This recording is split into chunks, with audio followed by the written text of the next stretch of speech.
আল্লাহ রাব্বুল আলামিন 12টা মাসের ভিতরে শাহরু রমাদান আল্লাযী উনজিলা ফীহিল কুরআন, রমজান মাসে কোরআন নাজিল হওয়ার কারণে রমজান মাসের যিনি দাম বাড়িয়ে দিতে তিনি কে?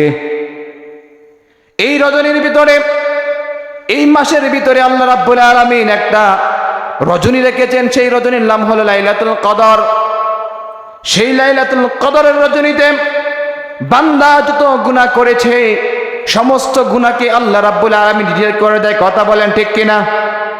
14 বছর, 20 বছর, 30 বছর, 50 বছর, 70 বছর হয়ে গেল একজন বান্দা গুনাহ করতেছে, যখন আল্লাহর ওই রমজান মাসে এসে আল্লাহর কাছে তওবা করে, আমার আল্লাহ ডাক দিয়ে বলেন, বান্দারে তোর তওবা করতে দেরি হয়, আমি আল্লাহ রাব্বুল আলামিন 70 বছরের গুনাহকে সেকেন্ডের মধ্যে ডিলিট করে দিতে একটু আমি আল্লাহ দেরি করি না। এই রমজান মাসে যত তুই নেক আমল করলি বান্দারে, আমি আল্লাহ রাব্বুল আলামিন তোর সমস্ত নেক আমলগুলাকে সেকেন্ডের মধ্যে সেভ করে নিলাম। আল্লাহ রাব্বুল বলেন যে এই লাইলাতুল কদর পাইল তো আল্লাহ রাব্বুল আলামিন ওই ব্যক্তির 1000 বছর ইবাদত বন্দি করলে যেই সব হয়তো আল্লাহ সেই সব এক রাত্রি দিয়ে দেয়। উম্মতি মুহাম্মদের পাওয়ার কত! হ্যাঁ, এক রাত্রি ইবাদত 1000 বছর অপেক্ষা উত্তম। খায়রুম মিন আলফি শাহর।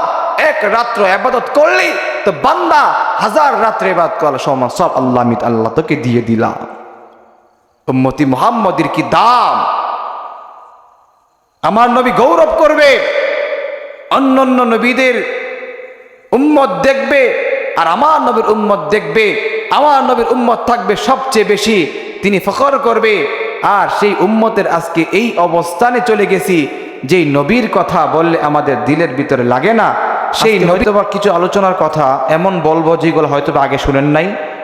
একটা কথা বলবো যে কথাটা তো কেউ আগে শুনছেন কিনা তাও সন্দেহ আছে, কারণ আমি গত সকালবেলা, আজকে সকালবেলা মুতাআলা করে পেয়েছি, এর আগে এটা আমি পাই নাই। তাহলে আপনারা পাবেন কিভাবে জানি না, যদি কেউ পেয়ে থাকেন তবে আমি বাজানটা পেতে পারে। বলবো সেই কথাটা আগে বলবো না পরে বলবো?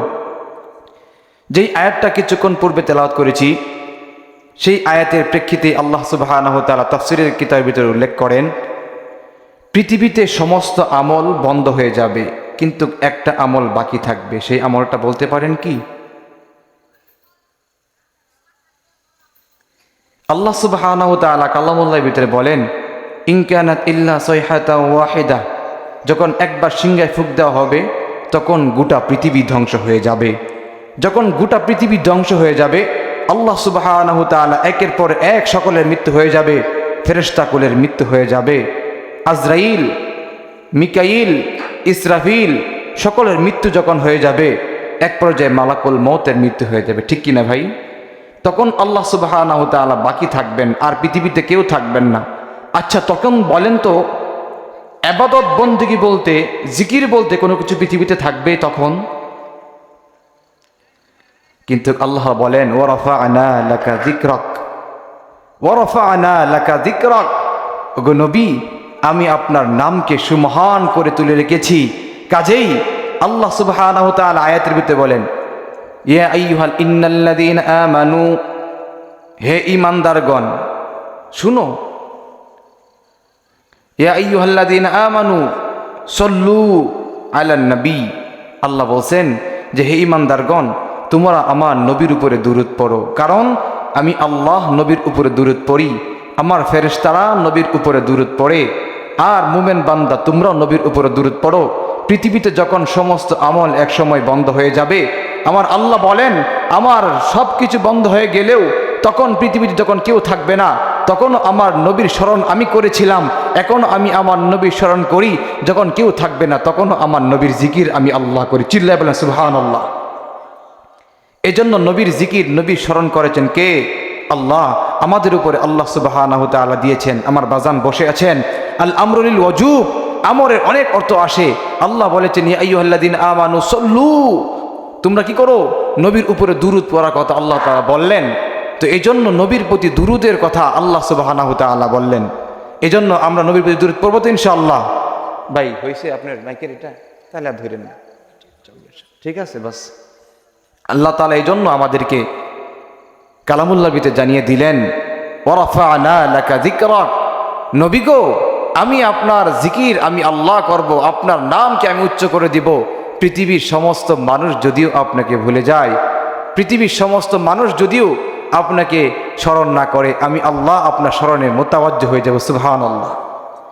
আল্লাহ রাব্বুল আলামিন মহাগ্রন্থ কালামুল্লাহর ভিতরে বলেন, দুনিয়ার জমিনের ভিতরে আল্লাহ রাব্বুল আলামিন এই যে কোরআন দিয়েছেন, এই কোরআনকে যারা মানবে, কোরআনকে যারা মানবে, কোরআনকে যারা পথঘাট হিসাবে কোরআন অনুযায়ী আমল করবে, আল্লাহ সুবহানাহু ওয়া তাআলা বলেন তাদের জীবনকে আমি আল্লাহ রাব্বুল আলামিন প্রশস্ত করে দিব।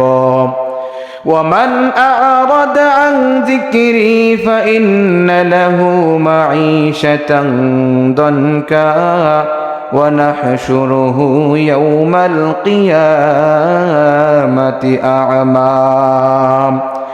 এই কোরআনকে আমি আল্লাহ নাজিল করেছি। দুনিয়ার জমিনের ভিতরে যত কিতাব আল্লাহ রাব্বুল আলামিন নাজিল করেছেন, কোন কিতাব দুনিয়ার জমিনের ভিতরে আল্লাহ রাব্বুল আলামিন অক্ষত অবস্থায় রাখে নাই। এই যে মহাগ্রন্থ আল কোরআন, আল্লাহ রাব্বুল আলামিন জানিয়ে দিলেন এই কোরআনকে আমি নাজিল করেছি, এই কোরআনকে সংরক্ষণ করার দায়িত্ব আমি আল্লাহ রাব্বুল আলামিন নিজের হাতে নিয়েছি, কোনো দুনিয়াবীর মানুষের হাতে দেই নাই। দুনিয়াবীর মানুষের হাতে দিলে পরে আজকের ইতিহাস এর মধ্যে ভুল ঢুকিয়ে দেয়, কালকের ইতিহাস, অমুক সরকার আসলে তমুক সরকারের ইতিহাস, তমুক সরকার ইতিহাস ঠিকই আছে না নাই, কত পরিবর্তন, স্বাধীনতার ইতিহাস। আল্লাহ বলেন এই কোরআনকে আমি নাজিল করেছি কিয়ামত পর্যন্ত নয়। এই কোরআন খালেক না মাখলুক, এই কথা নিয়েও মানুষের মনসুরের কাছে আমাদের আহমদ ইবনে হাম্বল রাহমাতুল্লাহি আলাইহিকে শাস্তি ভোগ করতে হয়েছে। এই কোরআন কিন্তু খালেক না, এই কোরআন কিন্তু মাখলুক না, এই কোরআন কিন্তু মাখলুক না, গায়রে মাখলুক। এই জন্য আল্লাহ রাব্বুল আলামিন বলে দিয়েছেন যারা এই কোরআনকে পড়বে, কোরআনকে বুঝবে, যারা এই কোরআন অনুযায়ী নিজের জীবনকে পরিচালনা করবে, আল্লাহ রাব্বুল আলামিন তাদের জীবনকে আল্লাহ সুন্দর করে দিয়ে দিবেন। আর যারা কোরআনকে মানবে না তাদের জন্য আল্লাহ বলে দিলেন, ওয়া মান আ'রাদা আন যিকরি ফাইন্না লাহু মাঈশাতান দানকা, আমি আল্লাহ তাদের জীবনকে সংকীর্ণ করে দিব দুনিয়ার জমিনের ভিতরে। এই মুফাসসিরিনে কেরাম এখানে দুইটা ব্যাখ্যা উল্লেখ করছেন, তাফসীর করছেন। একটা হলো দুনিয়ার জমিনের ভিতরে আমি আল্লাহ তাদের জীবনকে সংকীর্ণ করে দেই, আরেকটা ব্যাখ্যা হলো মৃত্যুর পরে আমি আল্লাহ তার কবরের জিন্দেগিকে সংকীর্ণ করে দেই। কেমনে কেমনে করে দুনিয়ার জমিনকে আমি তাদের জন্য সংকীর্ণ করে দেই? ও মুমিন শাহির ভাইরা, আল্লাহ রাব্বুল আলামিন বলে দিয়েছেন, ওয়া মান আ'রাদা আন যিকরি, যারা এই কোরআন থেকে মুখ ফিরিয়ে নেবে, কোরআনকে যারা ভালোবাসবে না, কোরআনকে যারা মহব্বত করবে না, তাদের জীবনে টাকা থাকতে পারে, পয়সা থাকতে পারে, বাড়ি থাকতে পারে, গাড়ি থাকতে পারে, সব কিছু থাকার পরেও তাদের জীবনে শান্তি নাই। 10 তলা 20 তলা বাড়ির মালিক, আমেরিকা থাইল্যান্ড এস্টাবলিশ, আল্লাহ বলে দিয়েছে ওই সমস্ত মানুষের খাবারের অভাব নাই, কিন্তু আমি আল্লাহ তাকে খাবার খাওয়া সক্ষম করে দিব না। অনেক বড় বিশাল বড় টাকা পয়সা বিল্ডিং এর বাড়িতে থাকে, এসি এয়ার কন্ডিশনের ভিতরে থাকে, কিন্তু ওই ব্যক্তির দেখবেন এয়ার কন্ডিশনের ভিতরে, এসির ভিতরেও দেখবেন ওই ব্যক্তির ঘুম ধরে না। ঠিক কি ঠিক কিনা? কিন্তু কোরআনওয়ালা, আল্লাহর দুনিয়ার জমিনের ভিতরে যারা কোরআনকে পড়ছে, এই কোরআনকে মানছে, এই দুনিয়ার জমিনের ভিতরে তাদের টাকা পয়সা বাড়ি গাড়ি থাক বা না থাক, আল্লাহ তাআলা তাদেরকে এমন সম্মান দিয়েছেন, এমন ইজ্জত দিয়েছেন, টাকা পয়সাওয়ালারাও তাদের স্মরণ করে। কথা বলেন ঠিক কিনা? তাদের শান্তি নাই, শান্তির জন্য কোরআনওয়ালার কাছে আসে। এই জন্য আল্লাহর পয়গম্বর বলে দিয়েছেন, ক্বালা রাসূলুল্লাহ সাল্লাল্লাহু আলাইহি ওয়াসাল্লাম, ইন্না লিল্লাহি আহলিনা মিনান নাস, আল্লাহর দুনিয়ার জমিনের ভিতরে আল্লাহর পরিবারস্থ কিছু লোক আছে। সাহাবারা জিজ্ঞেস করলো, মান হুম ইয়া রাসূলুল্লাহ, আল্লাহর পরিবারস্থ লোক কারা হবে? আল্লাহর পয়গম্বর বললেন, আহলুল কোরআন আহলুল্লাহ, এই কোরআন ওয়ালারাই হলো আল্লাহর পরিবারস্থ লোক। সুবহানাল্লাহ। এই জন্য মুসলমান ভাই, কোরআন ওয়ালারা যদি আল্লাহর পরিবারস্থ লোক হয়ে থাকে, একজন এমপি মন্ত্রী পাওয়ার কত? এমপি মন্ত্রীর শালার ঘরের শালা দুলাভাইয়ের ঘরের নাতির ঘরের পুতির ঘরের ফোন দেয়, আমার অমুক কিন্তু এমপির ঘরের নাতির ঘরের পুতি পরিচয় দেয়, ঠিক কিনা? পাওয়ার কাটানোর জন্য কোনো জায়গায় ধরা পড়লে সাথে সাথে ফোন দেয়, এই আমার দুলাভাই রে আমি এখানে ধরা পড়ে গেছি। সাথে সাথে মন্ত্রী এমপি ফোন দেয়, এটা কিন্তু আমার শালা ছেড়ে দে, ঠিক কিনা? আল্লাহ বলেন, এই কোরআনকে যারা মানবে, কোরআনওয়ালা যারা হবে, দুনিয়ার জমিনের ভিতরে যখনই কোনো জায়গায় বিপদের ভিতরে পড়ে যাবে, মুসিবতের ভিতরে পড়ে যাবে, আমি আল্লাহ রাব্বুল আলামিনকে সরাসরি একটা ফোন দিবে। আমি আল্লাহ ফোন দিতে দেরি হবে, সেকেন্ডের মধ্যে তাকে উদ্ধার করতে দেরি হবে না। দুনিয়ার জমিনের ভিতরে আহলুল কোরআন আল্লাহর পরিবারস্থ লোক, এমপি পরিবারের লোক, মন্ত্রী পরিবারের লোক, প্রধানমন্ত্রী পরিবারের লোকে যদি এত পাওয়ার হয়, তাহলে এবার বলেন তো দেখি, আল্লাহর পরিবারস্থ লোক যারা হয়, দুনিয়া এবং আখিরাতে তাদের পাওয়ার কত বড় হয়? কথা বলেন ঠিক কিনা? সামান্য পাওয়ার নাকি? আমার আল্লাহ কেমন? এই দুনিয়ার ভিতরে আমার আল্লাহ বলেন, হুয়াল্লাযী খালাকাস সামাওয়াতি ওয়াল আরদা ফি সিত্তাতি আইয়ামিন সুম্মা ইসতাওয়া আলাল আরশ। আমি আল্লাহ রাব্বুল আলামিন আসমান বানাইলাম, আমি আল্লাহ রাব্বুল আলামিন জমিন বানাইলাম, এর মাঝখানে যা কিছু আছে সব কিছু আমি আল্লাহ বানাইলাম। এই সব কিছুর ক্ষমতার অধিকারী একমাত্র আমি আল্লাহ। কথা বলেন ঠিক কিনা? এই সব কিছু ক্ষমতার অধিকারী যদি একমাত্র আল্লাহ হয়ে থাকে, তাহলে এবার বলেন তো দেখি, আল্লাহওয়ালা যারা হয় তাদের পাওয়ার কতটুকু হবে? ও মুসলমান ভাই, এজন্য বলতেছিলাম, ওয়ামান আরাদা আন যিকরি ফাইন্না লাহু মাঈশাতান দানকা। আল্লাহ রাব্বুল আলামিন যারা কোরআন থেকে মুখ ফিরিয়ে নেবে, এই কোরআনকে যারা মানবে না, কোরআন অনুযায়ী পথ চলবে না, আমার আল্লাহ বলে দিলেন, দুনিয়ার জমিনের ভিতরে খাবার থাকবে, খাওয়া বন্ধ করে দিব, টাকা থাকবে, শান্তি থাকবে না, ঘরের ভিতরে সুন্দর স্ত্রী থাকবে, কিন্তু সেই রমণী স্ত্রী তার জন্য কোনো সুখময় জীবনযাপন করে দিতে পারবে না। ঢাকা শহরের ভিতরে দেখবেন, স্বামী বেচারা বাড়িতে আসলো, সুন্দর স্ত্রী বিয়ে করেছে, টাকা পয়সা বাড়ির মালিক দেখে বিয়ে করেছে। স্বামী বেচারা রাত্রে 12টায় যখন বাসায় ফিরে, স্ত্রী বেচারি সুন্দর করে নাইট ক্লাবে চলে যায়। একদিন দুই দিন নয়, জীবনটাকে তামা তামা করে দিয়েছে, ঘরের ভিতরে শান্তি নাই। আমরা দেখেছি, গাজীপুরে থাকি ভাই, গাজীপুর চৌরাস্তার ভিতরে বিত্তশালীরা, টাকা পয়সাওয়ালারা বলে, হুজুর শান্তি নাই, সুখ নাই, ঘরের ভিতরে বউ কথা শুনে না, ছেলে আমার কথা মানে না, মেয়ে আমার কি করে কই যা তা জানি না। জীবন চলছে, এই জীবনের কোনো সুখ নাই, শান্তি নাই। আপনারা দেখি অল্প টাকা বেতনে চাকরি করেন, 10,000 20,000 টাকা বেতনে চাকরি, কিন্তু আপনাদের সুখে, আপনাদের চেহারার দিকে তাকাইলে মনে হয় আপনারা কত খুশি, আপনাদের চেহারার দিকে তাকাইলে মনে হয় আপনাদের কোনো দুঃখ নাই। হ্যাঁ, আমরা বলি আল্লাহ রাব্বুল আলামিন আমাদেরকে কোরআন পড়ার সুযোগ করে দিয়েছেন, দ্বীনের জ্ঞান দান করেছেন, এর মানেই হলো আল্লাহ আমাদের দুনিয়া এবং আখিরাতে কল্যাণ দান করেছেন। আল্লাহ যার কল্যাণ দেয়, দুনিয়া আখিরাতে তার কোনো চিন্তা নাই। কথা বলেন ঠিক কিনা? টাকা দিয়েছে তাদের, শান্তি দিয়েছে আমাদের কোরআনওয়ালাদের, ঠিক কিনা? তারা মজার মজার খাবার, হরেক রকমের খাবার আইটেম করে রান্না বাড়া করে তারা খেতে পারে না, কারণ ডায়াবেটিস, ঠিক কিনা? আর আমাদেরকে আল্লাহ রাব্বুল আলামিন কোনো রোগ দেয় নাই। যত রকমের খাবার দেন, সকালে দেন, দুপুরে দেন, রাত্রে দেন, এই পরিমাণে খাবার সামনে এনে দেয়, তারা খায় না, তারা প্রস্তুত করে দেয়, কোরআনওয়ালারা খায়। সুবহানাল্লাহ। ছাত্র জামানায় বোর্ডিংয়ের ডাল আর আলু ভর্তা খাইতে খাইতে জীবন শেষ। আল্লাহ তাআলা বলে, বান্দা আর রিজকু মাকসুমুন, তোর রিজিক তো আমি আল্লাহ বন্টন করে রেখে দিয়েছি, তুই আগে খেলেও খেয়ে শেষ করে ফেলবি, পরে খেলেও তোর খেতে হবে।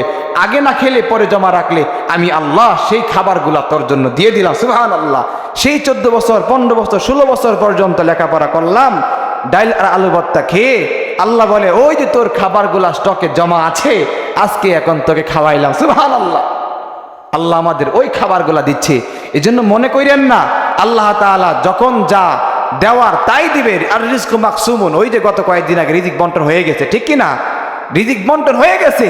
এই জন্য কোরআনের দাম কত মুসলমান ভাই, আল্লাহ সুবহানাহু ওয়া তাআলা এই কোরআনের দামের কারণে মানুষের দাম বাড়িয়ে দিয়েছে। এই কোরআনের দামের কারণে দিনের দাম বাড়িয়ে দিয়েছে, এই কোরআনের দামের কারণে আল্লাহ রাব্বুল আলামিন মাসের দাম বাড়িয়ে দিয়েছে। চিল্লায় বলেন ঠিক কিনা? এই তো আর মাত্র কয়দিন বাকি, শাবান মাস চলে গেছে, এই তো মাত্র রমজান মাসের গন্তে গন্তে আর মাত্র 7 থেকে 10টা দিন আপনাদের সামনে বাকি আছে। হ্যাঁ, রমজান মাসের দিন গণনা করা এটাও একটা ইবাদত। রাসূল বললেন রমজান আসতেছে, কয়দিন বাকি গণো, এটাও তোমার জন্য ইবাদত। ঠিক কিনা ভাই? এই জন্য কোরআনের কারণে আল্লাহ সুবহানাহু ওয়া তাআলা এই রমজানের দাম বাড়িয়ে দিয়েছেন। কথা বলেন ঠিক কিনা? আল্লাহ রাব্বুল আলামিন 12টা মাসের ভিতরে শাহরু রমাদান আল্লাযী উনজিলা ফীহিল কোরআন, রমজান মাসে কোরআন নাজিল হওয়ার কারণে রমজান মাসের যিনি দাম বাড়িয়ে দিয়েছেন তিনি কে? এই রজনীর ভিতরে, এই মাসের ভিতরে আল্লাহ রাব্বুল আলামিন একটা রজনী রেখেছেন, সেই রজনীর নাম হলো লাইলাতুল কদর। সেই লাইলাতুল কদরের রজনীতে বান্দা যত গুনাহ করেছে সমস্ত গুনাহকে আল্লাহ রাব্বুল আলামিন ডিলিট করে দেয়। কথা বলেন ঠিক কিনা?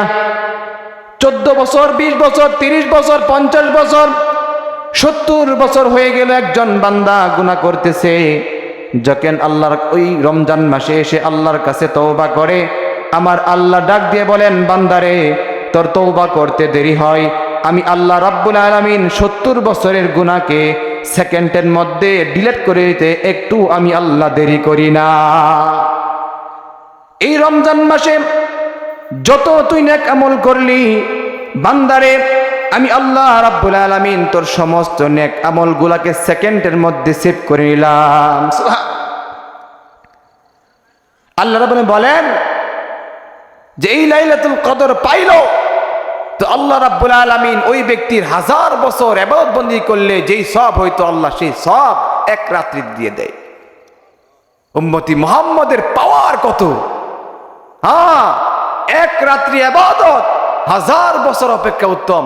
খায়রুম মিন আলফি শাহর, এক রাত্র ইবাদত করলি তো বান্দা 1000 রাত্রে ইবাদত করার সমান সব আল্লাহ তোকে দিয়ে দিলাম। উম্মতি মুহাম্মদের কি দাম! আমার নবী গৌরব করবে, অন্যান্য নবীদের উম্মত দেখবে আর আমার নবীর উম্মত দেখবে, আমার নবীর উম্মত থাকবে সবচেয়ে বেশি, তিনি ফখর করবে।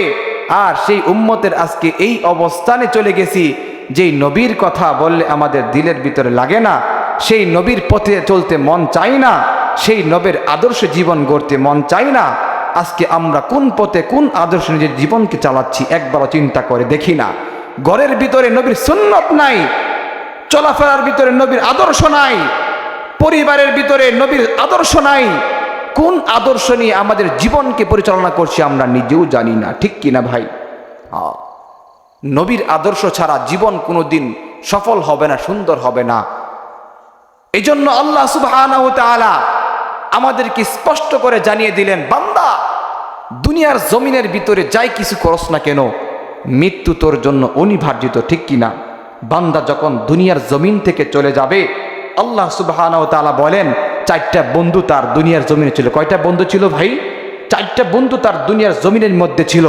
একটা ছিল ধন দৌলত, 2 নাম্বার ছিল তার স্বামী, সন্তান, স্ত্রী, সম্পত্তি, 3 নাম্বার ছিল তার জন্য বন্ধু বান্ধব, 4 নাম্বার ছিল তার জন্য নেক হায়াত। বান্দা যখন দুনিয়া থেকে চলে যায় সাথে সাথে দুনিয়ার ধন সম্পদ চলে যায়। এবার বলেন তো, আপনি আমি যদি লাশ হয়ে যাই, আপনি আমি মৃত্যুবরণ করার পরে এই মালিক উত্তরসূরি সূত্রে আমি থাকি না আমার সন্তান আপনাদের সন্তান হয়ে যায়? আপনি আমি সম্পত্তি কামাই করলাম, মৃত্যুর সাথে সাথে আমার এই সম্পত্তি উত্তরাধিকার সূত্রে আমার সন্তান মালিক হয়ে যায়। 1 নাম্বার বন্ধু চলে গেল, 2 নাম্বার বন্ধু হলো সন্তান, তারা আমাকে সময় কিছুক্ষণ দিবে।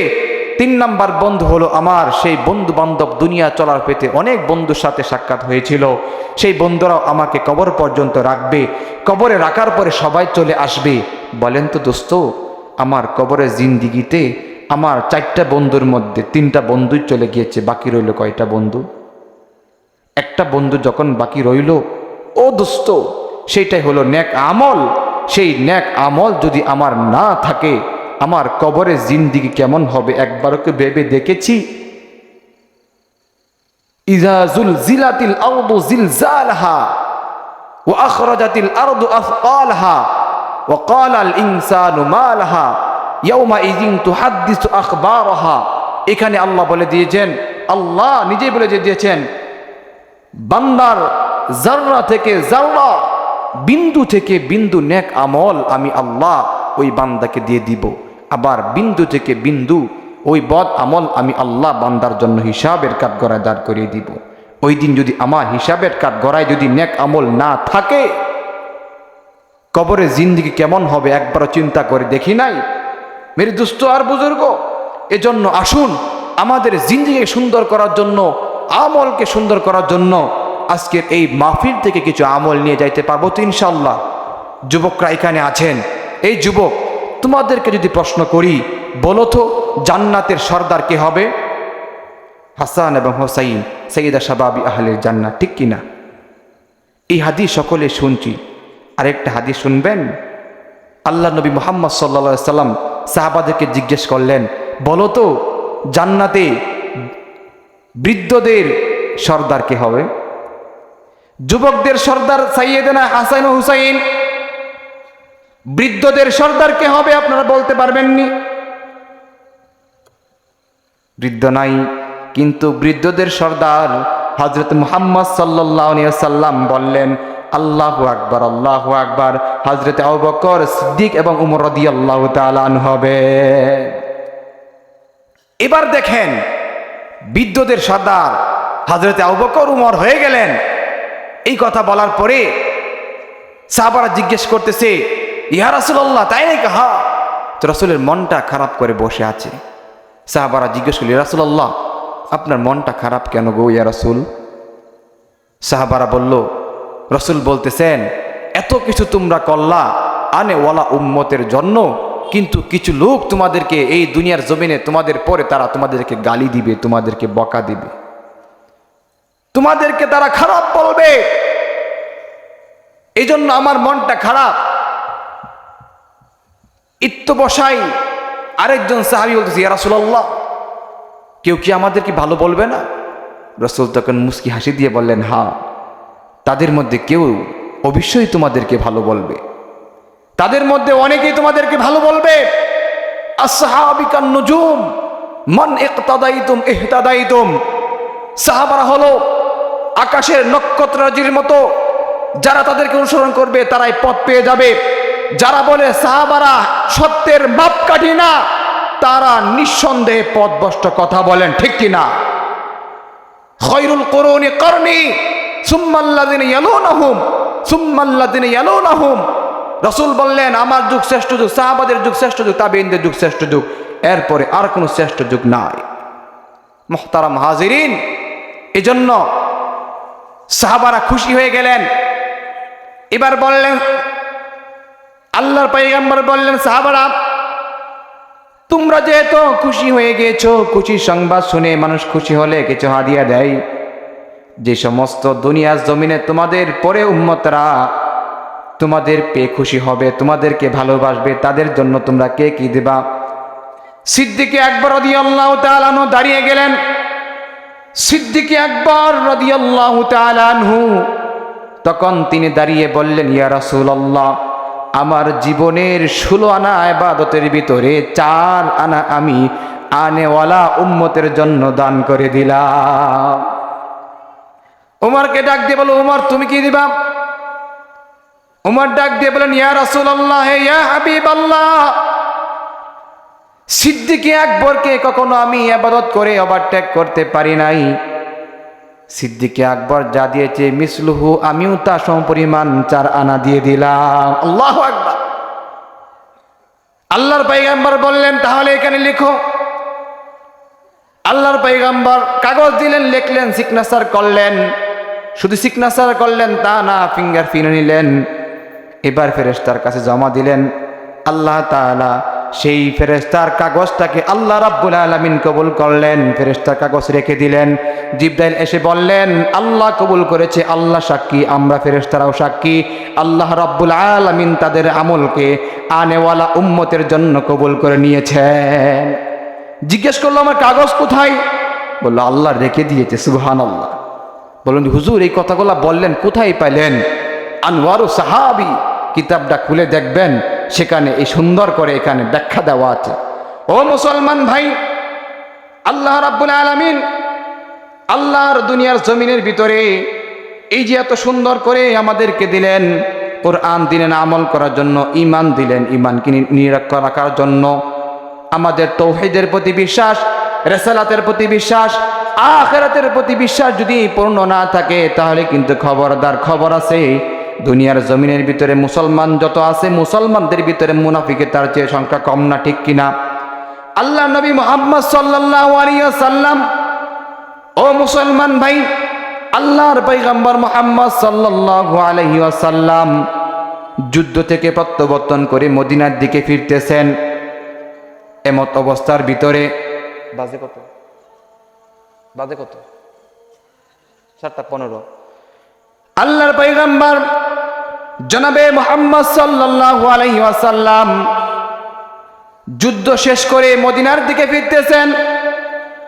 এমত অবস্থার ভিতরে রাসূলের সামনে এক সাহাবী, পিছনে এক সাহাবী, রাসূলের পিছনে হুযায়ফাতুল ইয়ামান রাদিয়াল্লাহু তাআলা আনহু, আর তার সামনে হলো আরেকজন সাহাবী। কয়েকজন সাহাবী পিছে পড়ে গেল। আল্লাহ নবী মুহাম্মদ সাল্লাল্লাহু আলাইহি ওয়াসাল্লাম দুইজন সাহাবীদেরকে নিয়ে অগ্রসর হচ্ছেন। পিছন দিক থেকে মুনাফিকদের মধ্যে কিছু সাহাবী ছিল, ওইখানে ছিল, দেখেন কেমন মুনাফিক। আল্লাহর নবীর সাথে নামাজ পড়ছে, আল্লাহর নবীর সাথে হজ করছে, জিহাদ করছে, আর সেই মুনাফিকগুলা বলে রাসূল এখন সামনে আছে, একা আছে, এই তো সুযোগ আল্লাহর পয়গম্বরকে চিরতরে দুনিয়া থেকে বিদায় করে দেওয়ার। নাউজুবিল্লাহ বলতেন না? এবার বলল 12 জন মুনাফিক আল্লাহর নবী মুহাম্মদ সাল্লাল্লাহু আলাইহি ওয়াসাল্লামকে শেষ করে দেওয়ার জন্য কৌশল আঁকলেন। গিরিপথ দিয়ে পয়গম্বর যাচ্ছে, পিছনে সাহাবাদেরকে রেখে ওই 12 জন মুনাফিক আস্তে করে সামনের দিকে অগ্রসর হয়ে গেল, আল্লাহর পয়গম্বরকে মারার জন্য অগ্রসর হয়ে গেল। আল্লাহর পয়গম্বরকে সাথে সাথে যিনি জানিয়ে দিলেন তিনি কে? আল্লাহ তাআলা বললেন, পয়গম্বর মুনাফিকরা আপনাকে আক্রমণ করার জন্য পিছন দিক থেকে আসতেছে। আল্লাহর পয়গম্বর হুযায়ফাতুল ইয়ামানকে ডাক দিয়ে বললেন, আর সামনে আরেকজন সাহাবী ছিল, সেই সাহাবীকে ডাক দিয়ে বললেন, হুযায়ফা তোমার হাতে যে তলোয়ার আছে আর যে ডাল আছে শক্ত করে গিরিপথের ভিতরে বসে যাও, এমন জোরে তুমি তাদেরকে ঘোড়ার উপরে আঘাত করবা যেন তারা গিরিপথ দিয়ে উপরে না উঠতে পারে। এই কথা বলে আল্লাহর পয়গম্বর যেই কথা বললেন সেই কাজ করলেন। যখন মুনাফিকরা আস্তে আস্তে করে সামনে আসতেছে, সামনে আসার সাথে সাথে হুযায়ফাতুল ইয়ামান পাহাড়ের গিরিপথের মধ্যে নিজেকে শক্ত করে বসিয়ে দিলেন। আর বসিয়ে দেওয়ার পরে খুব সজোরে ঘোড়ার উপরে যখন আঘাত করলেন, মুনাফিকরা বুঝতে পারলো আল্লাহর পয়গম্বর জেনে গিয়েছেন তাদেরকে এখন সেখানে কতল করা হবে, মেরে ফেলা হবে। এই ভয়ে সব সময় মুনাফিকরা ভয়ে আতঙ্ক, ঠিক কিনা? সুরের মন পুলিশ পুলিশ কথা বলেন, ঠিক কিনা? যে যে কাজ করে তার মনের ভিতরে সংকল্প এরকমই থাকে। মুনাফিকরা মনে মনে ভাবলো মনে হয় মেরে ফেললো, পালা পালা, সাথে সাথে পালিয়ে গেল। আল্লাহর পয়গম্বর হযরতে হুযায়ফাতুল ইয়ামানের কাছে বলল, হুযায়ফাতুল ইয়ামান এই যে 12 জন মুনাফিক, যে মুনাফিক সাহাবীদের ভিতরে ছিল তারা ছিল মুনাফিক, এই মুনাফিকদের লিস্টটা আল্লাহর পয়গম্বর সিররে রাসূল হুযায়ফাতুল ইয়ামানের কাছে আল্লাহর পয়গম্বর দিয়ে দিলেন। বললেন এটা কোনোদিন কখনো মানুষের কাছে বলবা না, বললে সমাজের ভিতরে ফিতনা হয়ে যায়, ফাসাদ হয়ে যায়, ঠিক কিনা? এই জন্য এই যে আজকে আমাদের সম্মানিত সভাপতি আমার সদরে ভাজন উস্তাদ সেরেতাজ হযরতুল আল্লাম আব্দুল খালেক সাহেবের মতো মানুষ সমাজের ভিতরে অনেক কিছু ফিতনা বেজে যাবে দেখে অনেক কিছু বলে না, চুপ থাকে, আছে না নাই? আছে, বলে না কেন? আল ফিতনাতু আশাদ্দু মিনাল কতল, ফিতনা হলো হত্যার চেয়েও জঘন্যতম একটা কাজ। আমাদের সমাজের ভিতরে অনেক লোক আছে ফিতনা বাজানোর মতো, ঠিক কি ঠিক কিনা? সাইয়্যিদিনা হযরতে উমরে ফারুক রাদিয়াল্লাহু তাআলা আনহু সব সময় লক্ষ্য করতেন হুযায়ফাতুল ইয়ামান যেই সাহাবী মারা গেল কোন সাহাবীর জানাজায় যাইতো আর কোন সাহাবীর জানাজায় যাইতো না। হুযায়ফাতুল ইয়ামান যেই সাহাবীর জানাজার ভিতরে যাইতেন হযরত উমরে ফারুক রাদিয়াল্লাহু তাআলা আনহু সেই জানাজার ভিতরে শরীক হইতেন। যেই সাহাবী হযরত হুযায়ফাতুল ইয়ামান যেই জানাজায় যাইতেন না, তিনি বুঝতেন নিশ্চয়ই এই লোকটা হলো মুনাফিক। ঠিক কিনা ভাই? এমন ছিল উমরে ফারুক রাদিয়াল্লাহু তাআলা। কেমন? ওয়াশাদ্দু ফি আমরিল্লাহি ওমর, অনেক কঠিন ছিলেন হযরত উমরে ফারুক রাদিয়াল্লাহু আনহু। কেমন? তিনি যখন খলিফাতুল মুসলিমিন হলেন, হযরত উমরে ফারুক রাদিয়াল্লাহু তাআলা আনহু তিনি ফজরের সালাত আদায় করাতেছিলেন। ফজরের সালাতের 1 রাকাত নামাজ পড়ার পর তার দুশমন তার যখন পেটের ভিতরে চাকু দিয়ে আঘাত করে, তার পেটের নাড়িভুড়িগুলো সব জমিনের ভিতরে পড়ে যায়। তিনি অজ্ঞান হয়ে যায়। অজ্ঞান হয়ে যাওয়ার পরে জ্ঞান ফেরার পরে সাথে সাথে বললেন, আমি যে নামাজের ভিতরে শুরু করেছিলাম সেই নামাজ কি তোমরা শেষ করেছো? চিন্তা করেন। বলল, হ্যাঁ আমিরুল মুমিনিন, আপনি যেই নামাজ শুরু করেছিলেন 1 রাকাত পড়ার পরে আপনার দুর্ঘটনা ঘটলো, সেই নামাজ আমরা বাকি 1 রাকাত সম্পন্ন করে দিয়েছি। মুসলমান, অথচ আমরা সেই নামাজ ছেড়ে দেই, একবারও ভাবি না মৃত্যু সজ্জায় অবস্থায় নামাজ ছেড়ে দিয়েছে কিনা, সেটাও চিন্তা ফিকির করেছেন আমার আল্লাহর পয়গম্বর। ঠিক কিনা মুসলমান? হযরত উমর ফারুক রাদিয়াল্লাহু তাআলা আনহু যখন তিনার জ্ঞান ফিরলেন, তখন এই মুহূর্তে সাথে সাথে তার কাছে হাকিম এসে হাজির হয়ে গেল। হাকিম ডাক দিয়ে বলল, আমিরুল মুমিনিন, আপনি একটু দুধ পান করেন। আমিরুল মুমিনিন দুধ পান করার সাথে সাথে তার যে বুড়ি কাটা ছিল সেই কাটা বুড়ি দিয়ে দুধ বের হয়ে গেল। হাকিম বললেন, চিকিৎসা চলবে না। ওগো আমিরুল মুমিনিন, আপনার যদি কোনো উপদেশ থেকে থাকে, আপনার আহলে আহালদেরকে সেই ওসিয়ত করে যেতে পারেন, বেশিক্ষণ টিকে থাকতে পারবেন না। আমিরুল মুমিনিন তার ছেলে আব্দুল্লাহ ইবনে ওমরকে ডাক দিয়ে বললেন, আব্দুল্লাহ ইবনে ওমর কোথায়? তিনি এসে হাজির হয়ে গেল। তিনি ডাক দিয়ে বললেন, আব্দুল্লাহ ইবনে ওমর, আমি হয়তোবা বেশিক্ষণ দুনিয়ার জমিনের ভিতরে থাকবো না, তুমি যাও আল্লাহর পয়গম্বরের সাহাবী হুযায়ফাতুল ইয়ামানের কাছে, তাকে যাই বলো আমি খবর দিয়েছি, তাড়াতাড়ি আমার সাথে সাক্ষাৎ করার জন্য আমার এই অবস্থার কথা তার কাছে বিবরণ দাও। হযরত হুযায়ফাতুল ইয়ামান যখন কথা শুনলেন, দৌড়িয়ে আসলেন। হযরত উমরে ফারুক রাদিয়াল্লাহু তাআলা আনহু মুমূর্ষু অবস্থার ভিতরে আছেন। এবার হযরত সিদ্দিকে উমরে ফারুক রাদিয়াল্লাহু তাআলা ডাক দিয়ে বললেন, ওগো হুযায়ফাতুল ইয়ামান, আমি সেই সত্তার কসমকে বলছি, আল্লাহর পয়গম্বর যেই তোমাকে 12 জনের মুনাফিকের লিস্টের তালিকা দিয়েছিল, সেই তালিকার ভিতরে আমি উমরের নামটা আছে নাকি একটু বলো না। নিশ্চয় কিছুক্ষণের মধ্যে আমি দুনিয়া থেকে বিদায় নিয়ে চলে যাব। তোমার কাছে আল্লাহর কসমকে বলি, তুমি বলো তো মুনাফিকের লিস্টের ভিতরে আমি উমরের নামটা আছে নাকি? হুযায়ফাতুল ইয়ামান চোখের পানি ছেড়ে দিলেন, ডাক দিয়ে বললেন, ওগো আল আমিরুল মুমিনিন, আল্লাহর পয়গম্বর যে লিস্ট দিয়েছেন 12 জন মুনাফিকের, সেই লিস্টের ভিতরে কসম খুদার আপনার নাম সেখানে নাই। তিনার মনের ভিতরে শান্তি লাগলো, তৃপ্ততার ডেকর আসলো। হুযায়ফাতুল ইয়ামান তখন মনে মনে ভাবলো, এই মুহূর্তে কি করা যেতে পারে, কিন্তু কিছুই করার নাই।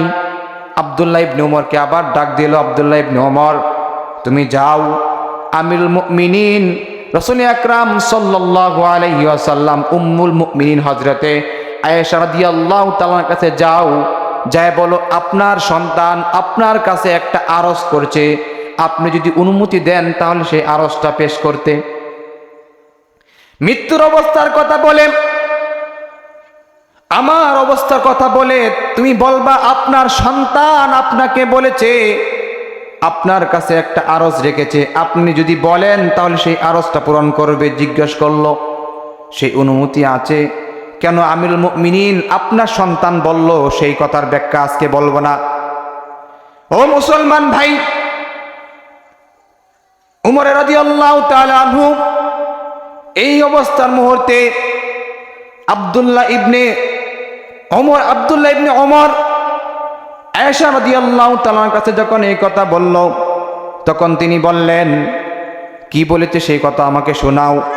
তিনি বললেন, আপনি যদি অনুমতি দেন, আমার পিতা আপনার সন্তান শেষ সময়ে আলমের বারজাখের জগতে তার আপনার দুই সাথীর সাথে তিনিও শয়ন করতে চায়। ও মুসলমান, উমর রাদিয়াল্লাহু তাআলা আনহু, সিদ্দিক আকবর রাদিয়াল্লাহু তাআলা আনহু, মুহাম্মদ সাল্লাল্লাহু আলাইহি ওয়াসাল্লাম একসাথে কবরের ভিতরে জিন্দেগি কাটাইতে চাই, সেই জন্য তিনি অনুমতি চেয়েছেন। আমিরুল মুমিনিন হিসাবে নয়, আমিরুল মুমিনিন হিসাবে যদি বলতাম তাহলে তো আমার জন্য লাজেম হয়ে যাইত, আর আমিরের অনুগত্য করা ফরজ হয়ে যাইত। এজন্য বলল, আপনার সন্তান আপনার কাছে একটি আরজ করেছে। হযরত আয়েশা রাদিয়াল্লাহু তাআলা আনহা বললেন, আমি আমার সন্তান উমরের জন্য আমার শেষ জায়গাটুকু তাকে আমি দিয়ে দিলাম। কত ভালোবাসতেন আল্লাহর নবী মুহাম্মদ সাল্লাল্লাহু আলাইহি ওয়াসাল্লামকে। শেষ সময়ে এসেও মুহাম্মাদের প্রতি তাদের ভালোবাসা ছিল কত।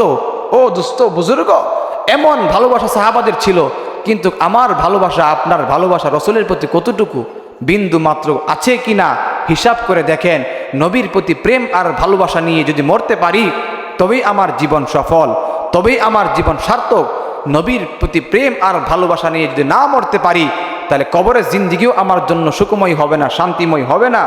এই জন্য দোস্ত বলতেছিলাম, একটা প্রশ্ন করি, দেখে তো আপনারা বলেন তো, পৃথিবীর মধ্যে সর্বপ্রথম ঘরটা, সেই ঘরটার নাম কি? কাবা, ঠিক কি না? পৃথিবীর ভিতরে সর্বপ্রথম যেই মানুষটা, তিনার নাম কি? হযরতে আদম আলাইহিস সালাতু ওয়াস সালাম। তিনি মানুষ ছিলেন নাকি সাধারণ মানুষ ছিলেন, না নবী ছিলেন? তিনি পয়গম্বর ছিলেন, ঠিক কি না? আমরা পয়গম্বরের ছেলে, ঠিক কি না? আমরা সকলে পয়গম্বরের ছেলে, কথা বলেন ঠিক কি না? মুসলমান, পয়গম্বরের ছেলে হওয়ার সৌভাগ্য হয়েছে, বিশ্ব নবীর উম্মত হওয়ার সৌভাগ্য আমাদের হয়েছে। যদি এখন বাবার পরিচয় আমরা যদি না পাই, বাবার উত্তরসূরি সূত্রে আমাদের সেই বংশের পরিচয় যদি ধরে না রাখতে পারি, তাহলে কিন্তু আমাদের অপমান, কথা বলেন ঠিক কি না?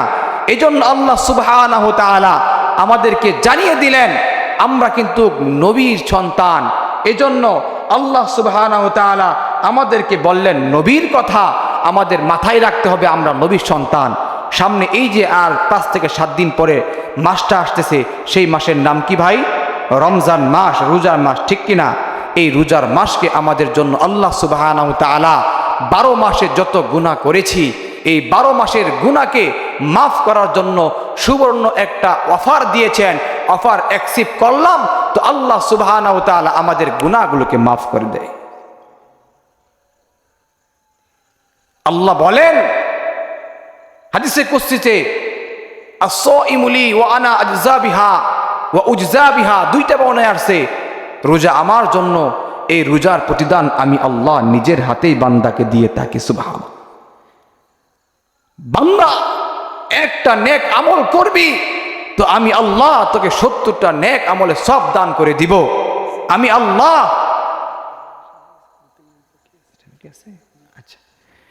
বান্দার জন্য আল্লাহ বলেন, এই রমজান মাস সামনে আসতেছে, যদি এই রমজান মাসের ভিতরে আমাদের বাকি 12 মাস যা কিছু করছি না কেন সব কিছুকে ছেড়ে দেই আর রমজান মাসটাকে সুন্দর করে কাটাই, আপনার আমার জীবনটা যথেষ্ট হয়ে যাবে। 40 বছর 50 বছর যাই কিছু করছি না কেন সব গুনাহকে যিনি মাফ করে দিবেন তিনি কে? এই জন্য আল্লাহ রাব্বুল আলামিন বলেন, বান্দারে তুই যদি আমার কাছে একবার আমার ভয়ে চোখের পানিগুলা নাকের ডগার আসার আগে ছাড়তে পারোস, বান্দারে আমার ভয়ে আমার জন্য চোখের পানি ছেড়ে দিয়ে যদি আমি আল্লাহকে ডাক দিস, ওই চোখের পানি ওই কপাল গেয়ে ওই নাকের ডগার আসার আগেই আমি আল্লাহ রাব্বুল আলামিন তোর জীবনের সমস্ত গুনাহগুলোকে মাফ করে দেই।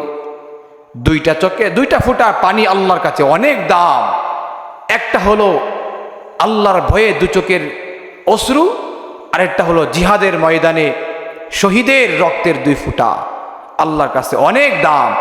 এজন্য আল্লাহ বললেন, বান্দা তুই আমার ভয়ে একবার 1 ফোঁটা চোখের পানি ছাড়লি তো আমি আল্লাহ তোর জীবনের সমস্ত গুনাহগুলোকে মাফ করে দিলাম। সুবহানাল্লাহ। এত সুন্দর বললেন। আল্লাহ বলেন, বান্দা দুনিয়ার জমিনের ভিতরে কোনো নেতার কাছে যেতে গেলে তা শিডিউল নিতে হয় তার কাছ থেকে, আর আমি আল্লাহর কাছে সাক্ষাৎ করতে গেলে শিডিউল নিতে হয় না। একটু বসেন, আজান হচ্ছে, আজানের পরে বাকি কথা শেষ করে দেবেন ইনশাআল্লাহ।